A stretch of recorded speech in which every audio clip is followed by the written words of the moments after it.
জমিদার এবং জমিদারের ছেলে সন্তান হইতে আপনার থেকে অটল সম্পত্তি বা টাকা পয়সা থাকতে হবে না।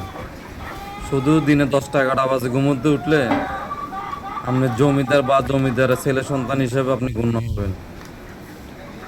আরেকটা কাজ করতে পারেন, সেটা হচ্ছে পেটে ভাত থাকুক আর না থাকুক, পাতিলে ভাত থাকুক আর না থাকুক, ইস্ত্রি করা শার্ট আর ইস্ত্রি করা প্যান্ট গায়ে দিয়ে রাস্তা চলাফেরা করলে, নিজের একটা নেতা নেতা ভাব অনুভব করলে, তাহলে তাও আপনি জমিদারের সন্তান বা জমিদার হিসাবে আপনি গণ্য হইতে পারবেন।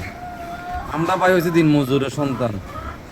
আমরা এই যে সকাল 6টায় আল্লাহ দেয় না ব্যবসা প্রতিষ্ঠানে চলে আসছি, সকাল 6টায়। আল্লাহ যদি রহমত দান করে সই সালামতে আবার রাতের 11টায় ফিরবো। আমরা ভাই দিন মজুর, আমাদের সাথে আপনাদের হিসাব করে কোনো লাভ হবে না। ধন্যবাদ।